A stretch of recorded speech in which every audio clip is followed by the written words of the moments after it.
Sa totoo lang, hindi ko alam kung saan magsisimula. Pero parang kailan lang noong nabuo ang pamilya ng Usad Manunulat. Parang kailan lang talaga. Pero ito tayo, nagdiriwang ng isang taon ng pagkakaisa at pagsulong. Isang inspirasyong nagbunga ng alab na ngayon nagdudulot ng liwanag at init sa bawat miyembro. Sa UM, lahat ay pantay-pantay, ang respetong walang kapantay at bawat isa ay may puwang sa damdamin ng bawat manunulat. Hindi ko inakala na magtatagal ako sa UM, ngunit ang bawat karanasan ay puno ng saya, tulungan at inspirasyon. Ang UM ang naging apoy sa aking panulat na nagtulak sa akin upang matapos ang bawat kabanata ng aking mga akda. Isang taon nang lumipas at pipiliin kong manatili at magpatuloy sa laban na alam kong hindi ako nag-iisa. Ito ang organisasyon ng mga manunulat na may isang layunin, tunay na malikhain, makinang at matatag. Isa sa tahanan na labis kong iniingatan, iibigin at ipagmamalaki. Hindi dahil sa angking galing ng bawat miyembro at opisyalis, dahil may puso at handang sumuntok sa buwan.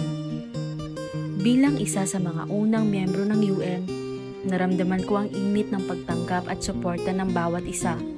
Ang mga alaala at mga kaibigang nakilala ko ay mananatiling espesyal sa aking puso. Ang bawat suporta mula sa UM ay nagbigay ng bagong kulay at pag-asa sa akin bilang manunulat. Sa bawat pagsubok at tagumpay, nandoon ang dedikasyon ng bawat isa na tila'y bituin na nagbibigay liwanag sa madilim na kalangitan. Kaya sa lahat ng bumuo ng UM, lalo na sa taong unang nakaisip na pag-isahin ang mga manunulat na may mga pangarap, maraming salamat sa inspirasyon at suporta. Patuloy lang tayong magsikap at magsuntok sa buwan. Sa tamang panahon, maaabot din natin ang ating mga pangarap. Usad Manunulat o mas kilalang UM, tahanan ng mga taong may mga pangarap na handang suntukin ang buwan. Hindi magtatapos ang UM na hanggang isang organisasyon lang dahil ito ay palaging may karugtong na tahanan para sa lahat.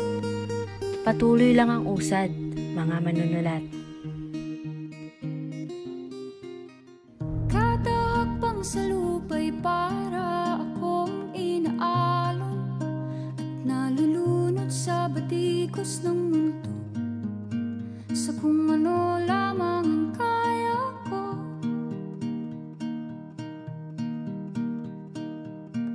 Bigang-biga na sa mga problemang di masolusyonan agad, parang wala nang bukas. Pwede bang